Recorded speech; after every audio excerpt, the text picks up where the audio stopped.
Vamos lá, colega. Quando você diz devo utilizar crossover no subwoofer até 80 Hz, 12 ou 24 dB por oitava, eu acredito que você esteja querendo dizer a partir de 80 Hz, né? Porque o crossover utilizado no subwoofer é um crossover passa baixa. Vamos ligar ele aqui para dar exemplo. Um crossover passa baixa e no caso aqui 80 Hz é o que funciona bem na maioria dos setups, né? Não é uma regra, mas é uma coisa que costuma funcionar bem. Agora se você deve utilizar aqui 12 dB por oitavas, ou eu acho que o meu nem faz 12, deixa eu ver, 12 dB por oitavas ou 24 dB por oitavas, o que muda? Aqui o meu faz até 36. 20, o que vai mudar? A transição entre o médio grave, né? Entre o médio grave e o subwoofer, se você utilizar 24 dB por oitava, ela vai ser uma transição bem brusca. Ou seja, tá tocando uma frequência uma frequência de caixa, de médio grave. Aquela transição para o subwoofer pode ficar dura e pode não ter complemento. O acoplamento entre o médio grave e o subwoofer pode não ficar legal. Talvez utilizando 24 dB por oitava, se você mexer um pouco no cruzamento das vias aqui, talvez fique bom. Mas no meu caso, na maioria dos casos que eu ouvi também, não ficou tão bom. O que ficou melhor para o meu ouvido foi 18 dB por oitava ou 12 dB por oitava. Tá. Qual é o perigo de você utilizar 12 dB por oitava? Duas coisas. Primeiro, cancelamento de onda no cruzamento das vias. O que acontece é que se você estiver utilizando o médio em 12 dB por oitava e o subwoofer em 12 dB por oitava, nesse cruzamento aqui, ó, da frequência, onde os dois vão tocar junto, vai ter um cancelamento.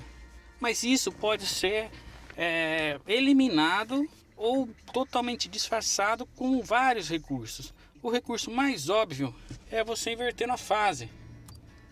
Inverter a fase, não tem mais problema de cancelamento, acabou. Bom, outro recurso, se você não tem recurso de inverter a fase aqui, você inverte o fio do subwoofer.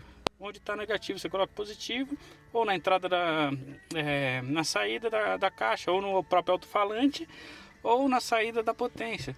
Você invertendo o fio, acabou o cancelamento, não tem. Outra coisa que dá para minimizar isso é mexendo no cruzamento entre as vias. Muitas vezes tem muita gente que gosta de um grave mais forte, mais presente.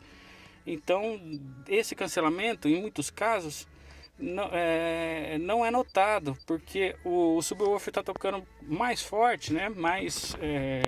Com mais dB. Então onde está o cancelamento, a própria potência extra do subwoofer já compensa esse cancelamento. Essa é uma das coisas. Bom, utilizo. Aí você me disse também, devo utilizar o crossover do kit ou o crossover do meu processador. Não sei se é processador ou se é o player que tem crossover. Cara, na grande maioria dos casos, aliás, eu acredito que pelo que eu vi do seu setup, você vai ter só dois canais para alimentar a parte frontal do carro, né? Quer dizer, você não vai amplificar o tweeter separado do médio. Nesse caso, eu prefiro muito utilizar o crossover do kit. Por quê? Já foi estudado, ele já foi muito testado. Cada corte de frequência, atenuação, foi propositalmente colocado no crossover para te dar a melhor sensação sonora, tá? Qual que é a vantagem da utilização igual eu utilizo aqui separado? Eu utilizo no processador.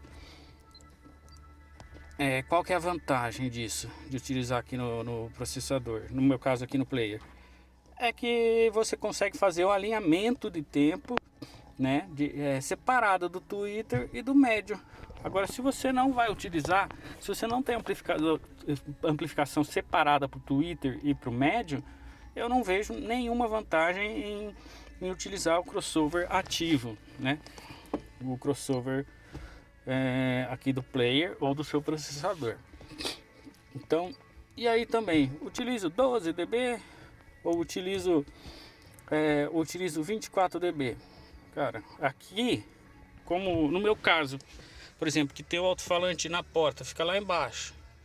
O Twitter fica aqui em cima. A distância deles para o meu ouvido é diferente. Se eu coloco uma transição muito agressiva de 24 dB, por exemplo, fica ruim. Para mim fica ruim, porque fica muito separado o cruzamento das vias, sabe? A parte tá tocando o médio e a parte que tá tocando o Twitter, ele separa muito. Então o som fica mais agradável para mim em 12 dB. A vantagem do filtro de 24 dB é que você consegue, em alguns casos, mais potência, né? Porque os alto-falantes, eles mais potência, mais pressão sonora, mais potência aplicada no alto-falante. Por exemplo, um médio, vou voltar aqui para o médio. O meu está configurado em um médio aqui, vamos lá. Médio passa alta, vou passar alta do médio. Ele está configurado com um corte aqui em 80 Hz, passar alta do médio. Então, abaixo de 80 Hz, ele vai até no ano, né? Mas ainda passa a frequência baixa. E dependendo da potência que tiver, do volume que tiver, esse alto-falante pode excursionar demais, pode bater, o famoso bater bobina. E quando você atenua mais rápido, uma atenuação mais agressiva, a tendência é ele não sobre-excursionar tanto. Mas eu priorizo a qualidade do som, né? E pro meu kit aqui, pro meu som, ficou muito melhor em 12 dB por oitava. Então é isso, espero ter ajudado. E se tiver mais dúvida, pergunta aí.